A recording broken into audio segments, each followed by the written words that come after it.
말이 됩니까? 이게 있을 수 있는 일인가요? 잘생겼으니까 있을 수 있는 일이네요. 우리 인식이 그걸 따라가지 못해요. 그래서 얘가 그냥 멈춰 있어. 훨씬 더 고포를 주는 거 막 30배에서 50배 이렇게 주는 거를 몽땅 싸잡아서 전부 성장주라고 얘기를 하고 있고요.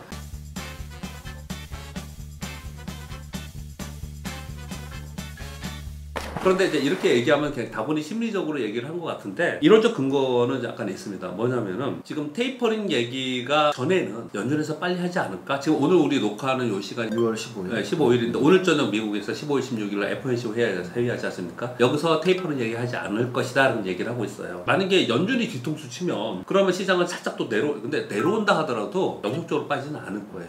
여태까지 해온 거 보면 시장이 상당히 체력이 있습니다. 그래서 다시 올라오고 떨어지면 사고자 하는 돈들이 상당히 많이 있다는 거죠. 그래서 너무 그거 가서 걱정 안 했어도 될 거라고 생각을 하고요. 여하튼 간에 지금 시장이 생각하는 것처럼 공감을 가지고 있는 것처럼 6월에 테이퍼링 얘기는 안 할 거야. 별력이 없이 그냥 과거에 얘기한 것처럼 다음으로 넘어갈 거야. 그냥 은근슬쩍 이렇게 지금 생각을 하고 있는 거거든요. 그러면서 시장 공감대는 지금 어떻게 형성이 되어 있냐면 거의 뭐 70, 80% 이상 그쪽으로 몰아가고 있는 것 같아요. 그게 뭐냐면 잭소홀 미팅 8월 말에 잭소홀 미팅은 미팅이에요. 거기서 결정 짓는 건 아니에요. 거기서 테이퍼링 해야 되지 않겠냐 어쩌냐 뭐 자기들끼리 얘기를 하겠죠. 그리고 거기서 어느 정도 공감대가 되고 9월에 테이퍼링 일정을 발표할 거다. 이렇게 지금 시장이 되어 있는 거예요. 그러면 9월에 발표를 하면은 바로 하는 게 아니에요. 빨라도 내년 1월. 보통은 내년 3월 정도에 이제 시작을 합니다. 그러면 그 사이에 지금 시장은 어떤 생각을 하게 됐냐면요. 이게 굉장히 일리가 있는 얘기예요. 8월에 잭슨홀 미팅에서 그런 테이퍼링 얘기가 나온다는 얘기는 뭘 보고 하냐면 CPI, PC를 보지만 가장 중요하게 보는 게 뭐냐면 2013년도에도 벤버니키 의장이 테이퍼링 얘기를 딱 꺼낸 게 5월 초에 나온 고용보고서 보고서 5월 13일 날 그 얘기를 한 거거든요. 그러면 지금 고용보고서가 매월 초에 전월 고용보고서가 나와요. 5월 달에 고용보고서가 나왔는데 4월에 26만 7천 건 나왔죠. 이게 뭐야? 이거 100만 건 예상했어요 그때. 근데 26만 7천 건 나왔잖아요. 이거 뭔가 수치가 왜곡돼 있다. 그래서 야, 그 다음 달가 한번 더 보자. 이랬단 말이에요. 근데 지금 6월이잖아요. 6월 초에 5월 걸 봤더니 55만 6천 건이가 나왔잖아요. 그래서 시장이 떴습니다. 그날 왜요? 엄청 이게 고용이 증가했으면 그러면 테이퍼링 얘기가 나올까 겁냈을 거 아니에요. 또는 또 너무 낮으면 야 경기가 안 좋은 거 아니야? 이랬을 거 아니에요. 근데 중간에 나오니까 좋아졌단 말이에요. 그런데 이것도 못 믿겠어. 사실은 7월 정도 돼야지 알아. 이렇게 얘기를 해요. 왜 그러냐면요. 미국에서 지금 개인들의 지급하는 코로나 위로금을 6월 중순서부터 점차로 줄여가면서 9월까지 다 중지시킨다고 하잖아요. 이제 끝내는 거예요. 개인들한테 돈 주는 거. 요즘에 여러분 뉴스 보셨겠지만 부러운 나라예요. 좋은 나라라고 하지는 못하겠지만 부러운 나라예요. 일주일에 100만 원씩 준다면서요. 하와이 일주일에 100만 원. 400만 원 네트로 현금 주니까 누가 취업을 해요. 세무사니까 더 잘 아시겠죠? 이익을 주는 게 아니고 매출을 2019년도에 5억 벌었는데 2020년도에 팬데믹에 3억 벌었다 그러면 2억을 준다면서요.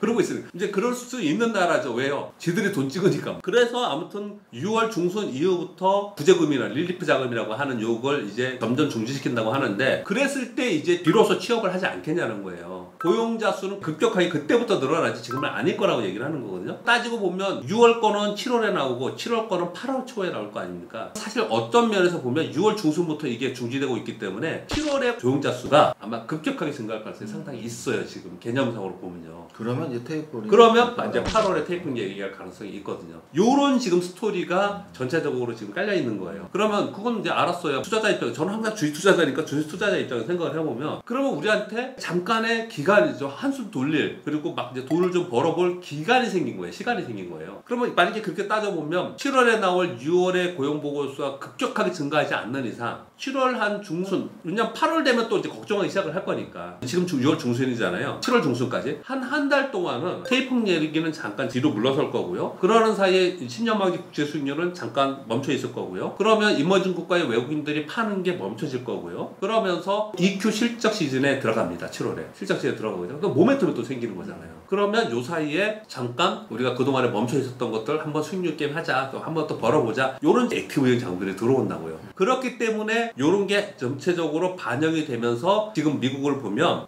다우산업지수는 빠지고 은행주도 빠지는데 나스닥은 신고가라면서 올라가죠. 나스닥이 신고가라면서 올라가니까 우리 시장은 시가총액 상위에 1위서부터 10위까지가 코스피를 보면 전기전자, 배터리, 그리고 인터넷 얘들이죠. 그리고 코스닥의 시가총액 1위부터 10위까지는 게임, 제일 많은 게 바이오, 그리고 인터넷 이런 애들이 있잖아요. 2차전지도 있고요. 그러니까 전부 다 우리 성장주 얘들이 나스닥에 연동되어 있습니다. 그러니까 우리 시장이 지금 나스닥이 올라가고 우리 시장이 약간 올라갈 수 있는 텀이 만들어진 거예요. 근데 제가 이 얘기를 하면서 타 방송에서도 이런 얘기를 했더니 또 오해하시는 분이 생길까봐 제가 말씀을 드리는데 요 전제를 제가 말씀드렸냐면은 요 시한부 기간 이게 왜 중요하냐면요. 지금 내가 신규로 종목을 매수하겠다 그러면 이 종목을 연말까지 내년까지 가져갈 거야. 저는 반대하고요. 그런 개념이 아니고 지금부터 요 한 달에서 한 달 반 사이에 우리한테 수익을 줄 기회의 텀이 생겼다. 지금 들어가시는 분들은 그렇게 해야 될 것 같고 만약에 내가 가지고 있어 고생했던 종목인데 성장 준데 그 사이에 만약에 올라와 준다. 그러면 그 다음을 또 생각하면서 시황을 생각하면서 그쯤에서 내가 그러면 그 다음을 준비하면서 위험 관리에 일정 정도 현금을 만드는 전략을 가져가는지 이런 전략들을 지금 구사하게 되지 않을까 생각합니다. 테이퍼링하고 연관지어서 말씀을 굉장히 상세히 해주셨고요. 여러분들도 한번 글로벌 뉴스 볼 때 좀 주안점을 두고 보시면 좋을 것 같습니다. 지수 이 정도 설명드리고 관심 업종 뭐예요? 라는 질문보다 제가 진짜 궁금한 업종을 여쭤보고 싶은데요. 당연히 지금 주식 투자자라면 첫 번째로는 네이버 카카오를 가장 먼저 말 안 할 수가 없습니다. 왜냐면 시가총액이 지금 네이버는 한두 달 전부터 3위에 LG화학하고 싸우면서 올라왔다 치더라도 카카오는 정말 코로나 이전에 뭐 한 20위 정도에서 15위, 10위, 8위 올라오더니 이제 네이버의 시가총액을 거의 똑같아지고 제가 뭐 이 정도 추세라면 3위까지 올라갈 수 있을 것 같은데 네이버 카카오 어떤 견해가 있으신가요? 지금 63조 2,500억? 그리고 네이버가 63조 5천억? 같다고 봐야 돼요. 같아요. 63조니까 같다고 봐야 됩니다. 요걸 좀 조심스럽습니다. 사실은 대답드리기가. 왜 그러냐면요. 카카오 가격 팬들도 많고 네이버 팬들도 많아요. 우리는 자칫 잘못했다가 어느 한쪽에 기울게 얘기하면은 욕을 많이 먹잖아요. 그래서 조심스러운데요. 그냥 결론적으로 말씀을 드리면 일단 제 생각은요. 두 개 다 주거니 받거니 하면서 올라가지만 같은 방향으로 할 거다. 같은 방향이다. 욕 안 먹으려고 이렇게 얘기를 하는 거예요. 저는 같은 방향으로 할 거다. 왜냐면 같은 것들을 하고 있잖아요. 물론 세부적인 구체적인 항목은 좀 다르지만 전체적으로 분류 자체가 인터넷에 돼 있다라고 생각하고요. 같은 방향으로 가지만 최근의 모습은 약간 단기적으로 우려가 된다. 어떤 의미냐면요. 우리 애플이 액면 분할을 한다 그러니까 테슬라 걔네 주식 부인이라고 그러죠. 그러면서 막 그게 유행이 돼가지고 막 올랐잖아요. 지금 네이버하고 카카오는요. 시총 3위가 되냐 4위가 되느냐가 전체 주식시장의 전체 탑 뉴스가 돼버렸어요. 흥행이 돼버린 겁니다. 주식은 얼마나 웃기냐면요. 아무리 좋은 주식이라도 주식을 미인대회라 그러잖아요. 예를 들어 소외되면은 관심 없어요. 근데 사람들이 이게 고평가냐 저평가냐 이딴 건 상관없이 흥행이 되면 거기에 막 열광하는 이런 특징을 좀 갖거든요. 그래서 지금 주가 자체가 고평가됐다고 평하는 건 아니고요. 다소 좀 흥분해 있는 상태이다. 저는 그렇게 생각을 합니다. 뭐 지수 대비 워낙 올랐으니까 흥분했다는 표현이 정확하시겠죠. 그래서 좀 흥행 때문에 올라간 부분도 좀 있지 않았을까라는 생각을 조금 합니다. 그래서 단기적으로 갖고 계신 분은 갖고 계신다 하더라도 너무 흥분해서 바라보면 안 되지 않을까라는 말씀을 좀 드리겠고, 근데 좀 너무 이렇게 피해가는 말만 먼저 드렸는데요. 둘 중에 뭐가 더 낫냐라는 거에 대해서는 개인적인 의견을 좀 드리면은 저는 어떻게 좀 보냐면요. 뭐 이거 제가 음모론 얘기도 많이 합니다. 뭐 정치기도 하고 막 사실 뭐 이 두 개에 대해서 이렇게 얘기하는데 우리 그런 얘기는 하지 말자고요. 이미 실제로 있다 하더라도 그냥 상식적으로 생각을 해보면은 카카오가 하는 것들을 보면요. 우리 그 핸드폰에 여러분 보시면 카카오 택시, 카카오 대리, 카카오 골프, 뭐 선물 뭐 해서 쭉 깔려 있잖아요. 근데 얘네들이 하나하나를 잘 보면 다 스타트업이에요. 저는 좀 그렇게 많이 보거든요. 정말 스타트업 기업처럼 작은 것들이 있는데 하나하나가 커지면 굉장히 좋을 만한 것들을 많이 하고 있어요. 그에 비해서 네이버는 좀 점잖아요. 그래서 저는 어떤 생각이 드냐면 카카오는 스타트업 기업의 성향을 좀 갖는 느낌을 좀 갖고 있고요. 네이버는 좀 대기업이에요. 그런 느낌이 좀 있어요. 요즘 분위기가 스타트업 기업, 개별 종목들, 그리고 뭔가 이슈 이런 것들이 막 지금 유행이 되고 있는 거니까 지금 여기가 더 부각이 되는 거예요. 그리고 실제로 성장성이 또 있다라고 생각하는 보고서들도 많이 나오고 있는 거고. 근데 만약에 시장이 경기에 대한 전망이 불안해서 이런 시기에 되면은 어떨 것 같아요? 저는 반대로 갈 거라고 봅니다. 그렇게 차이가 좀 있다라고 저는 생각을 하거든요. 네이버, 카카오 같은 방향으로 움직일 것이다. 그리고 약간의 시각 차이, 대기업과 스타트업 기업 이번 정도로 평가를 해주셨고요. 다음으로 두 번째 궁금한 업종은 아마 개인 투자자들이 삼성전자 주가 어떻게 돼? 라고 궁금해 하실 수도 있지만 아마도 더 많은 분들은 전기차 3인방 LG와 삼성, SDI, SK이노베이션 또는 현대차, 기아차 이렇게 묶어서 그냥 자동차 업종, 왜냐면 자동차에서 전기차를 뺄 수는 없으니까. 그래서 배터리와 자동차 업종 어떻게 보시나요? 일단 반도체하고 자동차 업종 다 좋게 보고요. 그 중에서 전기차보다 저는 자율주행을 좀 기대를 좀 하고 그렇게 좀 보고 있는 상황인데요. 제가 이 시점에서 좀 어렵지만 항상 S커브와 캐즈미러를 얘기를 합니다. 뭐 이거 뭐 매수권의 어떤 애널리스트도 항상 얘기하고 그렇게 얘기를 하고 있더라고요. 그냥 쉽게 말씀을 드리면 주식은요 테슬라로 비교를 해드려볼게요. 테슬라가 최초에 전기차 한다고 막 그랬을 때 전기차가 이렇게 뭐 되면 배터리 만들고 그러면 전기로 갈 수 있대 뭐 이런 얘기가 나왔을 때 테슬라 주가가 어땠냐면 떴어요. 실제로 많이 떴습니다. 그랬다가 테슬라 주가가 빠지면서 세상 사람들이 뭐라고 하냐면 일론 머스크는 사기꾼이다 이런 건 안 된다 이랬습니다. 그렇게 빠지다가 이게 상용화되기 시작하면서 많이 이제 슬슬 사기 시작을 하고 그러면서 이게 매출이 많이 늘었잖아요. 그러면서 얘가 정말 많이 올라갔거든요. 이게 그래서 S커브예요. 이렇게 S로 갔다가 빠졌다가 이렇게 S가 되는 이걸 S커브라고 그러거든요. 그리고 나서 얘가 많이 올랐거든요. 실제로 상용화되면서 이제 보편적으로 우리 보면요. 지금 우리나라에 테슬라 차 어마어마하게 많이 다닙니다. 물론 모델별로 다르겠지만 모델 지금 뭔지 기억이 안 나지만 브랜드별로 따지면 현대차, 기아차, 포드 이렇게 따지면은 테슬라가 1위가 아닌데 모델별로 따졌을 때는 테슬라의 요번 새로운 모델이 올해 상반기에 우리나라의 수입차 1위래요. 판매율이.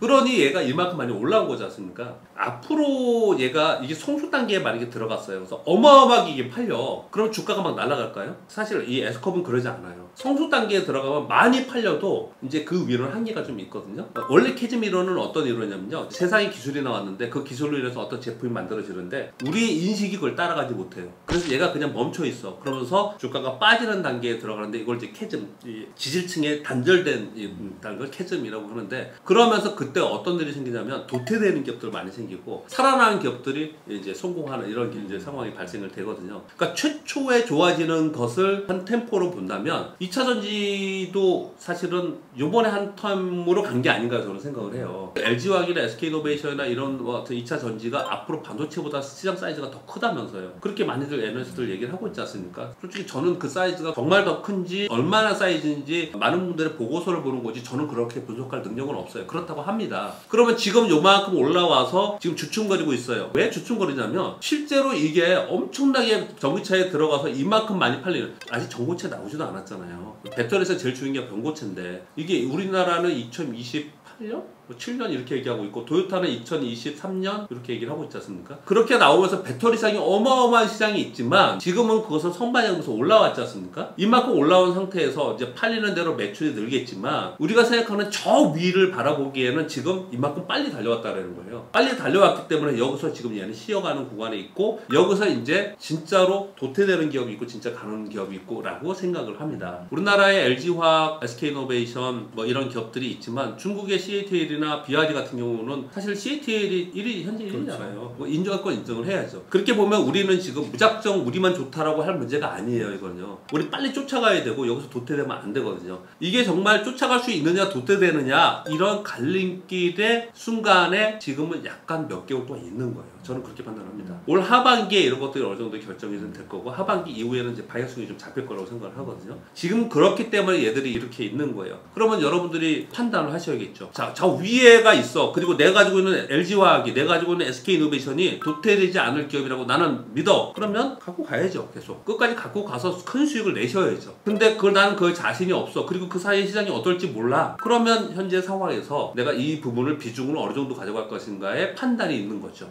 내가 투자해서. 그렇게 좀 생각을 하고 있고 미래 이후에 그런 기회가 있냐 없냐로 볼 때 전 반드시 있다고 생각합니다. 이건 당연한 거지. 상식수적으로 생각을 해보자고요. 전기차가 다 다니면 배터리 그만큼 느는 거고 당연한 거고 자율주행도 그래요. 아직 수소차 얘기는 별로 없지만 자율주행도 우리가 부분 자율주행이지 않습니까? 여러분 우리 차 타고 다니는 거 요즘에는 뭐 주차하는 거 하고 뭐 이렇게 길에서 고속도로에서는 해주더라고요 보니까 이 정도 해주잖아요. 근데 완전 자율주행을 하지 못하는 거는 그 라이더가 너무 비싸고 이런 것들 때문에 그렇지 않습니까? 이것도 가만히 보면 전기차는 자율주행보다 좀 더 앞서 있는 거고요. 자율주행은 앞서지 못했어요. 지금 뒤따라가고 있는 거거든요. 그러다 가만히 우리 시장 보면은 이래요. 자율주행이 앞으로 뭐 될 거다 뉴스 나오면 반짝했다가 이게 확 가지 못하죠. 이건 아직까지 사람들이 신뢰를 하지 못하기 때문에 그러는 거거든요. 진짜로 장기 투자해서 큰 돈을 벌었다고 하는 사람들이 결과론적으로 얘기하지 말고 진짜 여러분들이 그런 확신이 있으면 그런 기업을 지금 가지고 들고 있어야 돼요. 나중에 다 떠가지고 이제 다 좋아졌어. 테슬라처럼 또는 요즘 테슬라처럼 요즘 LG화학처럼 이미 떠 있는데 그때 가서 다 좋다고 하니까 하는 거 이건 아니라는 거죠.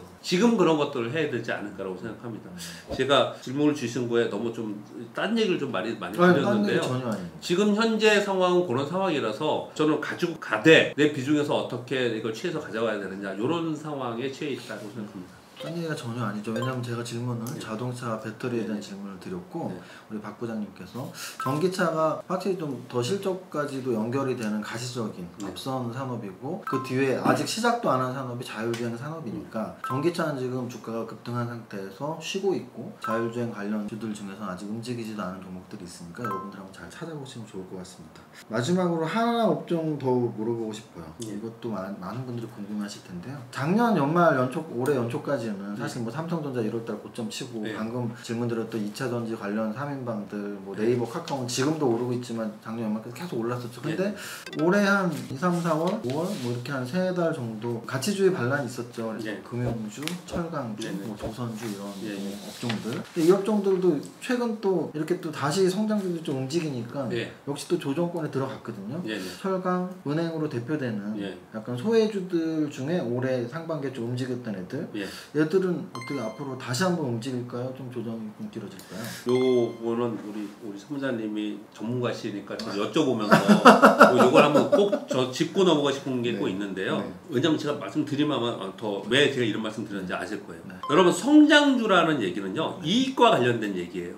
PL과 관련된 게 성장주이고요. 그리고 소위 말하는 우리가 이거 잘못 쓰고 있는 용어가 있기 때문에 그래요. 우리 가치주는 얘는 PER이고 아니고 PBR의 개념이에요. 자산가치의 주식을 예전에 본질가치 대비 낮은 거, PBR이 낮은 걸 가치주라고 하는 거고요. PR이 높은 걸 성장주라고 하는 거예요. 이게 원래의 개념인데 지금 우리는 그렇게 안 쓰고 있고 어떻게 하고 있냐면요. 지금은 이익이 낮지만 지금 이익보다 훨씬 더 고포를 주는 거 봐. 30배에서 50배 이렇게 주는 걸 몽땅 싸잡아서 전부 성장주라고 얘기를 하고 있고요. 이게 아닌 나머지를 모두 가치주라고 얘기를 좀 하고 있는 것 같아요. 그래서 저는 그렇게 하지 않았으면 해서 지금 말씀을 드리는 건데요. 지금 이런 논란에서 벗어났다라고 저는 생각을 하고요. 지금은 어떤 상황이냐면 지금 인플레이션이 이게 지금 단기적이냐 아니냐 이 시기로 좀 접어들었다고 생각합니다. 그래서 잠시 우리가 인플레이션 랠리가 1월부터 요 봄에 상반기에 있었지 않습니까? 앞으로 인플레이션이 물가가 계속 오르고 CPI가 계속 오르고 그래서 이걸 막기 위해서 테이퍼링이 생기고 그래서 금리가 오르고 이런 일이 벌어지면 인플레이션 랠리가 생기면서 철강, 기계, 조선 얘네들이 더 가는 일이 발생이 되는 거고요. 근데 만약에 이게 그렇지 않고 이게 잡혀요. 물가 상승률이 어느 순간에 일정 시점에서 이게 잡히면서 이게 안정화가 되잖아요. 그러면 이 인플레이션 랠리가 거기서 멈춥니다.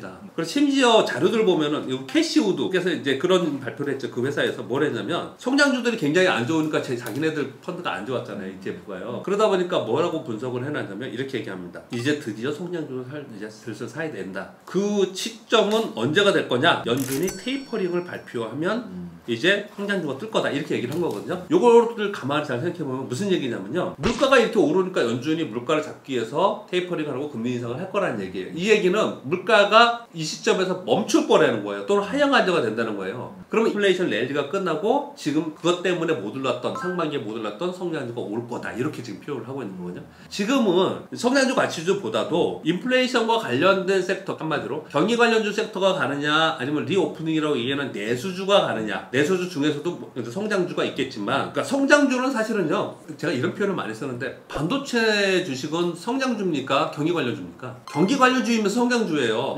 자동차는요 옛날에는 경기 관련주였어요. 근데 지금은 전기차 자율주행이기 때문에 이거는 경기 관련주이면서 성장주예요. 그러니까 이 구분은 좀 하지 말자는 제 표를 드리는 거고요. 완전한 구뚝주 그냥 가치주만 있었던 거 성장주만 있었던 거 이런 극단적으로 있는 건 빼고요. 경기와 연동하면서 이익이 늘어나는 성장주 중에서 이 인플레이션이 이번에 이게 지금 일시적이냐 꺾이느냐 그렇다면은 이게 꺾이면 지금 저도 이렇게 목조건 얘기를 하지만 시장을 안 그러고 바보스럽게 성장주는 성장주대로 움직이고 경기민감주 경기민감주 따로 움직이지 않습니까? 그러면 아마도 성장주가 움직이는 그런 시장이 될 거고 이게 계속해서 경기가 회복해서 확장이 되면서 더 좋아질 거라는 얘기가 계속 나오면 그러면 경기민감주가 더 가는 그런 현상이 날 거라고 생각하거든요. 근데 이 두 가지 다가 양극단을 선택하면 굉장히 리스키해요. 이게 위험하거든요. 그래서 이 두 가지 사이에 있는 게 지금 뭐냐면 소위 리오프닝 그러면서 컨택트 주식들이 움직이지 않습니까? 이거는 확실하잖아요.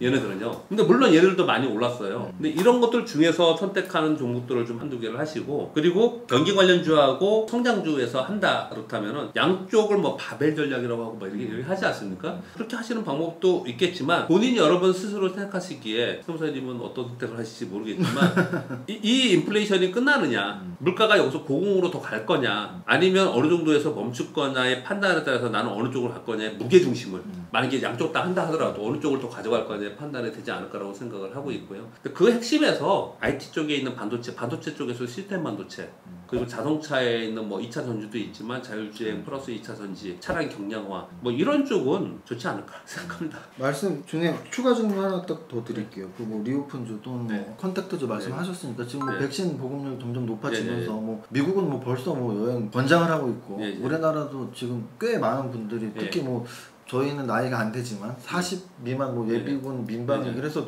굉장히 제 주변에도 굉장히 많은 분들이 맞으셨더라고요. 고령층뿐 아니라. 네, 맞습니다. 그래서 이런 접종률이 지금 굉장히 빠른 속도로 늘어나고 있기 때문에 이쪽 보복 소비주 또는 뭐 컨택트주 어떻게 보복 소비주 좋게 봐야 되나 아니면 곧 있으면 우리가 이제 놀러 가야지 하면 그 업종들은 끝나는 건가요? 보복 소비주도 많이 올랐고요. 이제 우리가 놀러 가야 하면 끝인가요? 끝날 가능성이 저는 상당히 있다고 생각합니다. 그렇게 따져 보면요, 앞으로 시장이 저는 그래서 하반기에 3,266을 넘어서 제시황가는 3,400, 500 이렇게 항상 한번 갈 거라고 생각하거든요. 이렇게 갈 거라고 생각하기 때문에 저는 반도체와 자동차가 그 선두에 있을 거라고 저는 생각을 합니다. 요거 빼놓고는 나머지는 사실은 에브리띵 전부 다 올랐어요. 정말 안 오른 게 별로 없습니다. 바이오만 사실 안 올랐어요. 그래서 바이오도 쳐다는 보고 있어야 됩니다. 시장은 공평해갖고 어느 한쪽만 그냥 죽이지 않아요. 그래서 아무튼 근데 바이오는 빼고요. 워낙 지금 안 좋으니까 투심이. 다른 데들은 전부 다 올라와 있기 때문에 지수는 반도체하고 자동차가 특히 삼성전자가 끌어오르지만 전반적으로 어느 섹터가 가기보다는 순환할 가능성이 훨씬 더 많다고 생각합니다. 왜 그렇게 보냐면요, 미국이 지금 이번에 GDP 성장률 6.2% 보잖아요. 6.4%로 이번에 또 올렸더라고요. 보니까 FMC 회의에서 이번에 또 그런 얘기를 하겠죠. 2분기에 12%가 13%라면서요. 이게 말이 됩니까? 이게 있을 수 있는 일인가요? 발생했으니까 있을 수 있는 일이네요. 근데 이런 일이 왜 발생했을까요? 팬데믹 때문에, 코로나 때문에 이 일이 발생이 된 거잖아요. 코로나라는 특이한 경우 때문에 이 일이 발생되는 거지, 그게 없었으면 이런 일은 일어나지 않을 일이에요. 1982년부터 지금까지 40년 동안의 미국의 금리 추이를 보면 저 11%부터 제로금리까지 이렇게 우하향하면서 내려왔어요. 이 얘기는 뭐냐면 경기가 계속해서 저성장으로 갔다는 얘기예요. 그러다가 요번에 갑자기 6.2%로 떠요? 이 얘기는 뭐냐면 금리를 그만큼 끌어올려야 되잖아요. 그만큼 금리를 끌어올려야 되는데 금리 안 올리지 않습니까? 그 얘기는 뭐냐면 파월 의장이나 옐런 장관이나 이런 사람들 볼 때 이거 일시적이라는 거예요. 그러면 내년도에 미국 GDP 성장률 얼마로 봅니까? 올해 6.2%로 보는데 내년에 많이 봐봤자 4%에 3%를 아마 볼 것 같아요. 지금 얘기 나오는 거 보면요. 우리나라 올해 4% 정도 이렇게 보지만 내년에 3%에서 2% 이렇게 보지 않습니까? 내년에 떨어질 거잖아요. 왜 우리는 여기서 계속 이것만 갖고 열광을 하고 있죠? 내년에 경기 성장률이 떨어지면 주식시장은 선반영한다니까요. 올해 좋을 거를 반영하면서 이렇게 많이 올라온 거 아니에요? 그러면 내년에 주식시장 떨어지는 거를 인정해야지. 우리는 그냥 계속 올라갈 거로 생각을 많이 해요. 저 역시도 하반기 올라갈 거라고 계속 많이 얘기를 하지 않습니까? 그만큼 유동성이 풍부하고 아직까지 경기가 회복해서 확장 가는 단계라고 생각하기 때문에 이러는 건데, 전체적으로 보면은 미국이 6.2% 이상 내년에 될 것 같냐고요. 아니면 좀 슬로우 다운 될 거 아닙니까? 그런 슬로우 다운이 되는 과정에 있기 때문에 시장이 다이내믹하게 올라가는 그런 시장보다는, 다시 제가 지금 섹터 얘기를 하는 겁니다. 그런 시장보다는 어떤 한 섹터가 주도주가 돼가지고 끌어올리면 시장이 크게 올라가거든요. 그러지 못할 거라는 거예요. 그래서 자꾸 순환매가 나오고 있는 거거든요. 그러니 우리는 어떻게 해야 되냐면, 지금 말씀드린 것처럼 경기 민감 섹터에 철강이나 기계나 이런 대표 종목, 지난번에 센 종목 봤죠. 또는 반도체에 센 종목 보고 5G에 보고 뭐 2차 전지에 봤다. 그럼 그런 종목들을 보고 있다가 여러분들이 만약에 못 하신다면 대표 종목을 그냥 갖고 계시면서 두루두루 포트폴리오 갖고 계시는 게 맞을 것 같고요. 저라면 그여기서 비중 조절을 계속 해가면서 가져가야 되지 않을까라고 생각하는 거고요. 저는 좀 하반기 전략을 그렇게 보고 있습니다. 여러 가지 업종 제가 질문 드린 거 다 대답해 주시고 종합적으로 결국은 뭐 한 업종이 주도적으로 가기보다 여러 업종의 순환매가 돌 수 있으니까 그 시장 상황 지켜보면서 비중 좀 조절하시면 좋겠다라는 조언 마지막으로 해주셨습니다. 오늘 두 번째 초대에 응해 주셔서 너무 감사드리고요. 마지막으로 우리 구독자님들에게 응원의 팁 한번 마지막으로 하고 마무리하겠습니다. 예, 오늘 불러주셔서 너무 감사하고요. 그리고 제가 부족하지만 이런저런 얘기를 한 것에 대해서 여러분들이 경청해 주시고 또 어떤 부분에서 동의해 주시고 또 어떤 부분에 또 비판도 해주시고 그런데 사랑해 주셔서 너무너무 감사드립니다. 여러분들이 지금 더운 여름으로 이제 들어가고 있는데 벌써 굉장히 덥지 않습니까? 더운 여름에 너무 복잡하게 주식시장을 바라보면은 수익도 안 나고 지쳐요. 그래서 저는 항상 주장하는 바는 뭐냐면 그냥 약간 한마 불러 떨어져서요. 그럼 천천히 우리가 주식 투자하는 궁극적인 목표가 뭐예요? 돈 버는 거지 않습니까? 결과론적으로 돈을 벌면 되잖아요. 지금 오늘 좀 떨어졌다고 내일 오르면 되잖아요. 이번 달 떨어졌다고 다음 달 오르면 되잖아요. 조금 마음을 편하고 그리고 시장을 바라보는 걸 단순하게 하실 때 그 결과가 더 좋지, 어렵게 한 사람보다는 단순하게 이렇게 거래하시는 분이 훨씬 더 좋았던 것 같습니다. 원칙을 가지고 이런 좋은 방송이 계속 해주시고 계시니까 방송 계속 보시고 거기에 따라가면서 단순하게 거래를 하시면 좋은 결과 있을 거라고 믿고 응원 드리겠습니다. 감사합니다. 오늘 좋은 말씀 감사드리고 시청해 주셔서 감사드립니다. 감사합니다. 감사합니다.